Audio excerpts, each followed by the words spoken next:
Welcome to another video, this time on the GIS side. This tutorial will focus on vector analysis.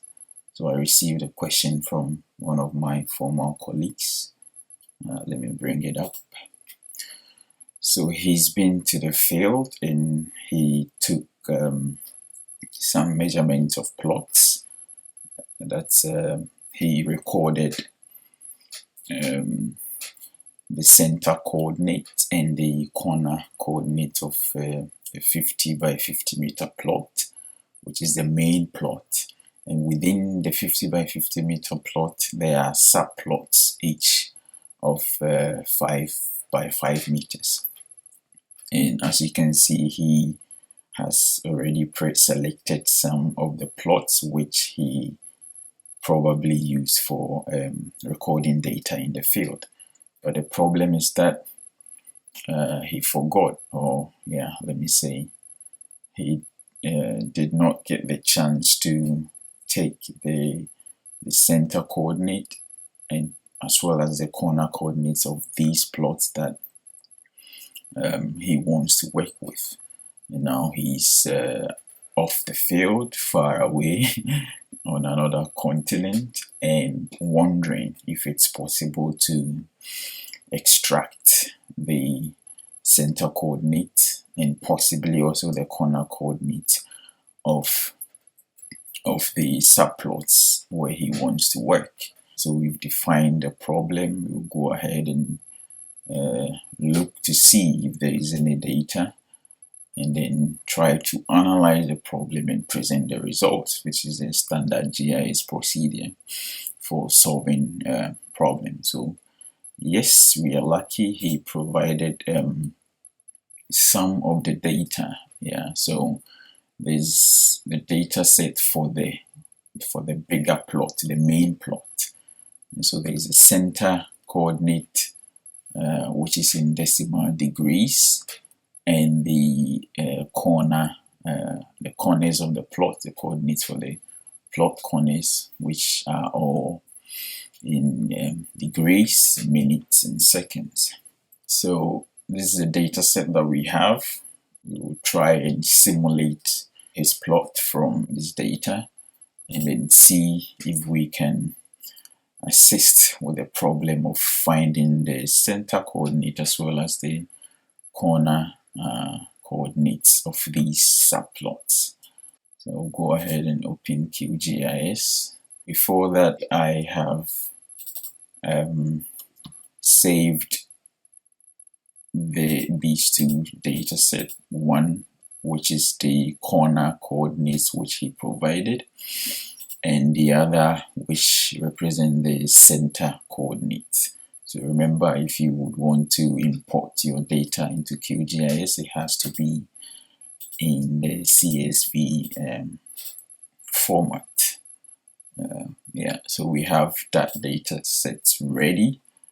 And so for the degrees, minutes, and seconds, and indeed all other coordinate types, you can easily do the conversion with this great tool provided by the University of Montana State University. So if you have data in decimal degrees, you just punch them in, the latitude and longitudes, and if you do the convert decimal degrees, you will have the results in degrees, minutes, seconds, and the standard UTM, which is the WGS, and the NATO UTM coordinate system as well. So any of these four that you have and whatever conversion that you would want to get, you can easily input your data and convert it to get them in the formats that you like. So our data was in degrees, minutes, seconds, especially for the corner coordinates, which I converted.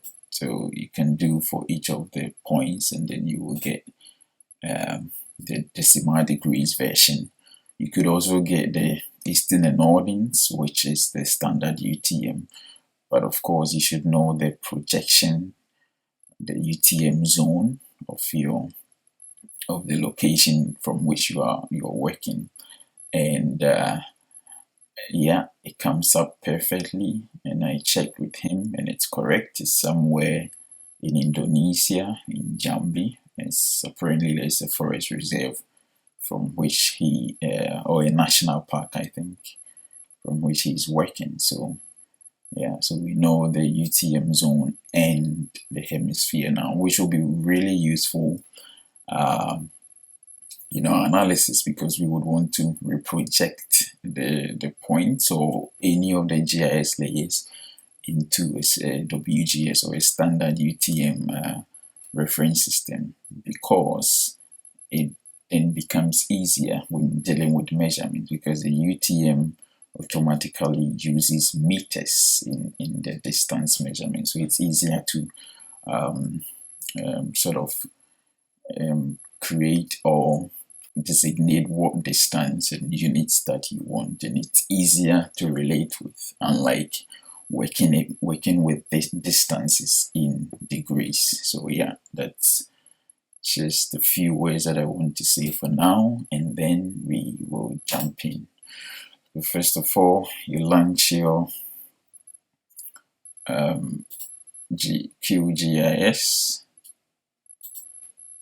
Yeah, and this is how it looks like. Sometimes you will find the processing toolbox that is not appended or pinned here. You can easily click on it, which is this particular tool, and then you will see it appear here. So first of all, we will go ahead and import the data set, which is the coordinates in delimited text format. So this is what you're looking for, this button. Click on it and browse to the location where we have the data. Okay, so let's first of all get the corner coordinates, I believe. And automatically, yeah, QGIS detects that the fields, which is the latitudes and longitudes, to use. So we'll go ahead and add data. So this is the corners of his plot.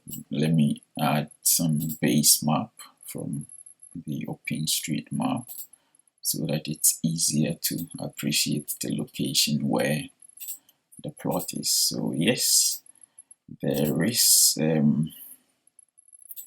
some sort of a reserve, which I believe is a national park, and this is the location of the plots. And this is the corners of the plots, 1, 2, 3, 4, each 50 or approximately 50 meters away from each other, and we can confirm that using the measure line tool right here in QGIS. You click on it, you select one point to the other, and yeah, it's approximately 50 meters, and the other to the next is also 50, roundabout 50, and the other here, yeah, it's a bit of an issue because it is not quite the distance that makes 50 meters, right? It's around 42, 40 something, and this is not surprising because these differences are an artifact of the handheld GPS devices that are available.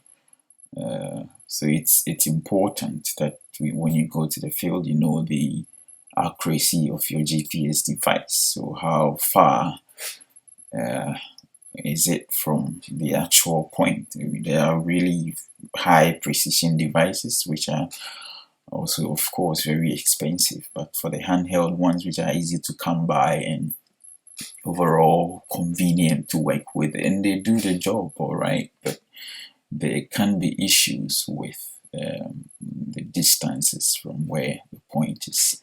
So this doesn't really give a very good 50 by 50 square plot. Yeah, I'll close that, and let's try and import the center coordinate to see where it lies. So following the same procedure, this is it. Open. It's just one point coordinate. Let's go ahead and add it. Close, and look at that. This is where the plot center is, which is clearly not the center of these corner coordinates, of course. So there is some sort of inconsistency regarding the GPS points that were recorded. You know, there's a question of how you will deal with this sort of situation, and you know, after you've been to the field and you realize your data points are not quite where you would want them to be.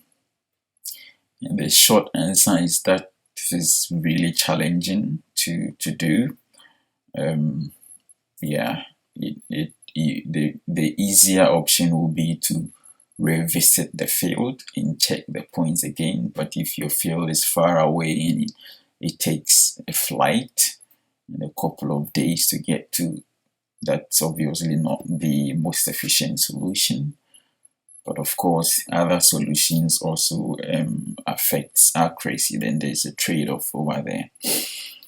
So I guess the easiest way in such a situation to deal with this sort of misaligned or wrongly placed coordinate plot points is that you have field knowledge of the place that you've been there before. You went there to collect the data, so you have a rough idea where certain features are in the field and where your plots or your points might be located. And so this is clearly, you know, an issue where either the corner plots are inaccurate or the center plot is inaccurate. Yeah, so that's what I can say about that. And once you know the field location of your points, it then becomes easier to sort of try to move the points around, you know, to capture the real location of your plot, having knowledge of where they might be in the field. Yeah, and it's easier when you have some sort of a satellite scene underneath, so you can get Google Maps, for example, or Bing Maps, or even if you have a satellite imagery, then you can see clearly where the points might lie within the field. Let's move away from that and try to get our problem solved. So before we do that, we will simulate a 50 by 50 meter plot with the subdivisions, the subplots as well. So to do that, in this case, I will use only the center coordinate, which is this point right here, and try to simulate a 50 by 50 meter plot. And what we are doing is basically to construct a square buffer, a 50 by 50 meter square buffer around this center coordinate.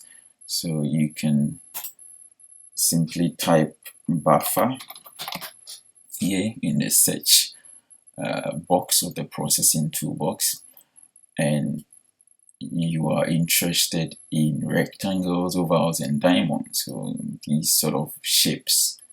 And if you double click on it, now you can enter the input layer, which is the point, the center coordinate, and the shape is a rectangle, which, yeah, it's a form of a square. But then you realize that, you know, our measurements are in degrees, you know, because the point is not projected into a a UTM coordinate reference system which deals with meters. So the projection for this point actually was taken on the fly by QGIS. So it uses a coordinate reference system which is captured on the fly by QGIS. And so the easiest way is to reproject this point into a standard UTM coordinate reference system, so that we have our measurements in meters, and it will be easier to specify the width and the height of our plot. So we will close this and do that first, and you can do that by going to vector. I think it's data management and reproject layer, which is this one. So we want to reproject the center point here, and the target reference system we can select here, which is WGS zone 848 south, which I showed you earlier. We select that, and you can either save this to file or leave it, and it will create a temporary file. I'm going to just leave it like this and run. The process is finished, and this is the new point, the reprojected layer. I will go ahead and rename it actually, so to make it easier, and in case you will have to reproject other layers, then you don't have duplicate names. So I will rename the layer, I'll call it center point. Yeah, and now we will try to redo the buffer. Now you select the center point, and you realize the measurements has changed from degrees to metric systems. Yeah, and so you specify the width of the plot, which is 50.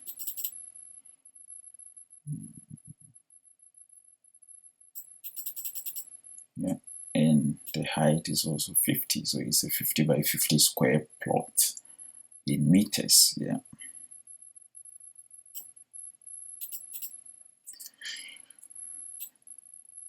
So we will get this one down to just one segment, and again I don't want to save it to file, so I'll just create a temporary layer, click on run.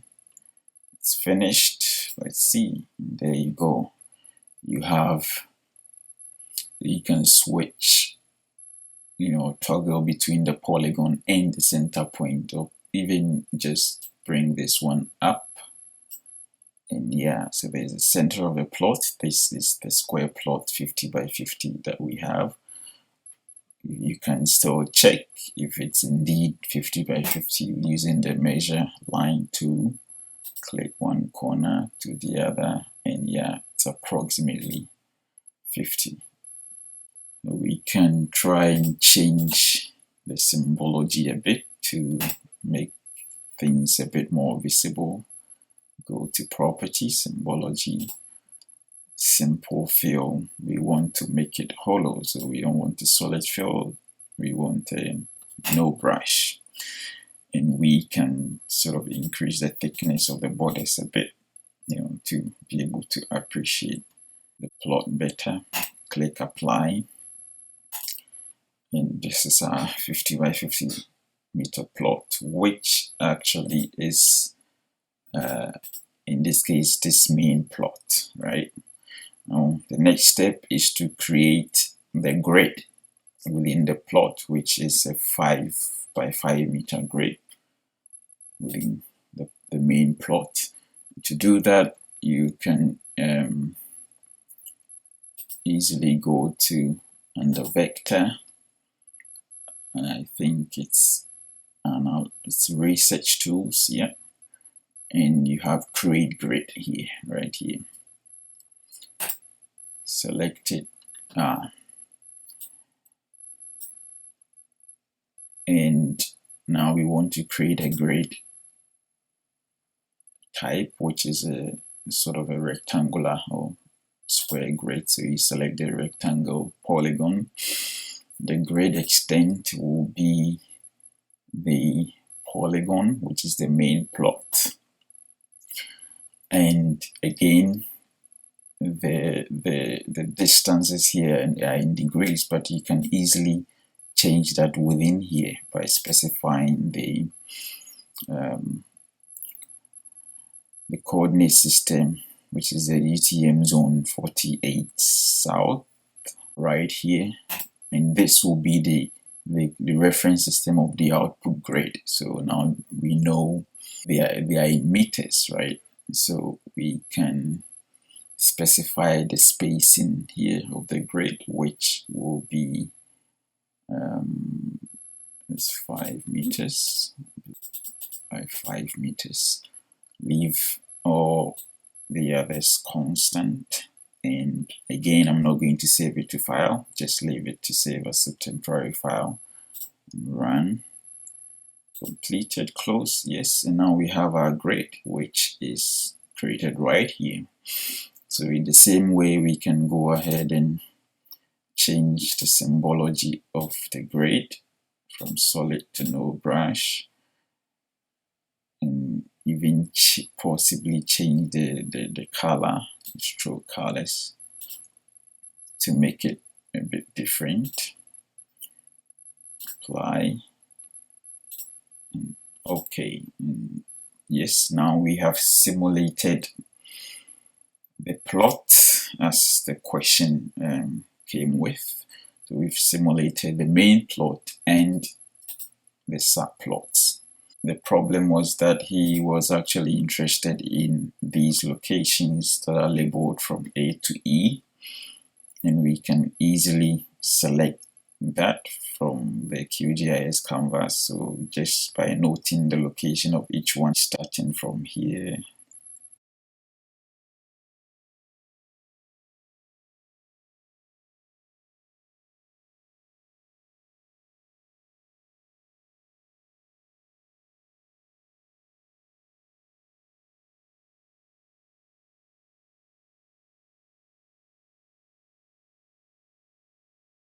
By the way, this action can be done for all the subplots, within the main plot. So you wouldn't have to select any of them if you wanted to achieve to retrieve the center coordinate and the corner coordinates of these subplots, for example. But in our case, these are the locations where we wish to get those data sets.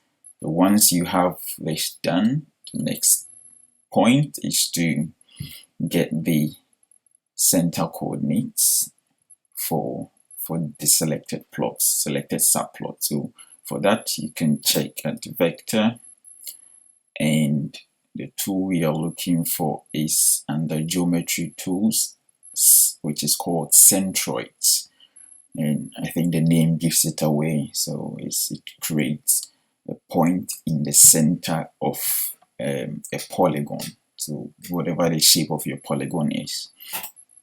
So if you click on that, you select the grid, which is the 5 by 5 meter subplot, and you choose selected features only. And I'm not going to save it to file, just leave it as a temporary layer and click on run.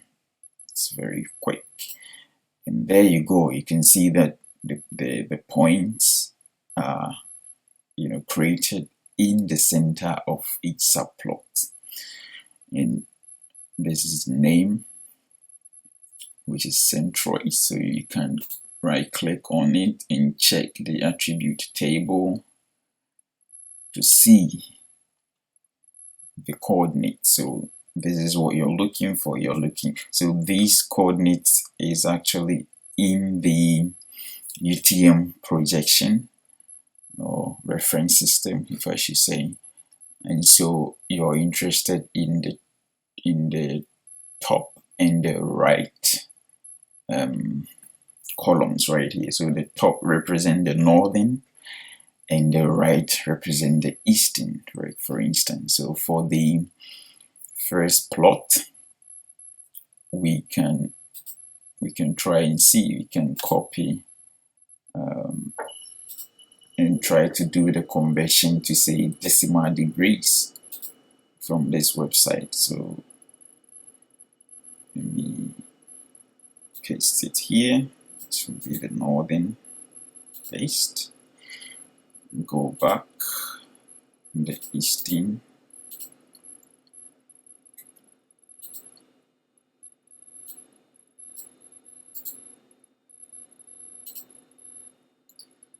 If you click convert, yeah, now you can get it in decimal degrees, and this will be the latitude and longitude.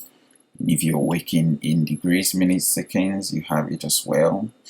And if your system or your coordinate reference system is the NATO ETM, you have it as well. So that is it. So now we have retrieved the center coordinates, which is the top and the right columns right here, top and right. So one of the data sets is retrieved. The next one is to go for the corner coordinates, right? And if you think about it, these are the vertices of the square plot. And so we are looking for a tool that extracts the vertices of the plot.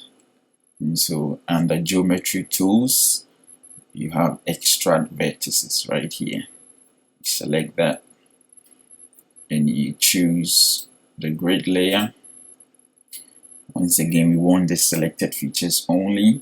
Leave it as a temporary file. You can always save it to file if you need the data later on. I don't need this.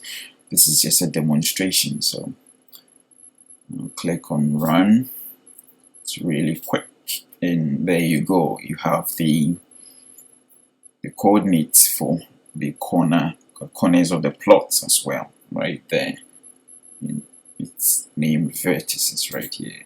Then again, you can check the attribute table, and you will still have, you know, a number of attributes of this vertex with the angle, distances, but we are interested in the coordinates. So once again, the top and the right, the columns named top and right. So top is the northern and right is eastern.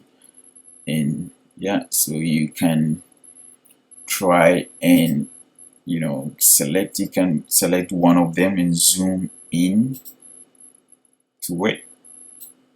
And so that's the yellow point right here, which is selected. So this point has these attributes. So the northern and the eastern coordinates are this and that. Yeah, this and that. Yeah. And then you can select, say, number 3, which then selects this one right here. And then you have your data set. So yes, we have been able to successfully create or simulate the plot using the center coordinate, and then created the grid, which is a 5x5 meter subplot, and we went ahead to extract the center and the corner coordinates of each of these subplots that we are interested in. That is it. Problem solved. And this is how you go about getting or retrieving the center and possibly also, if you're interested, the corner coordinates of the plots in QGIS. In the next tutorial, so imagine that you have as many plots that you want to work with. You don't want to be going through this process one by one. Say if you have 100 or hundreds of plots, then that will be really time consuming, right? So in the next tutorial, I will show you how to automate this process using, either the model builder tool in QGIS and also Python. So QGIS provides a Python interface, so we can, which is right here. If you click on this, yeah, it provides a Python console that you can use to automate this process. So in the next tutorial, I will show you and also try to compare the efficiency of the Python process as against the model builder tool that QGIS provides. And that's the end of today's tutorial. Thank you.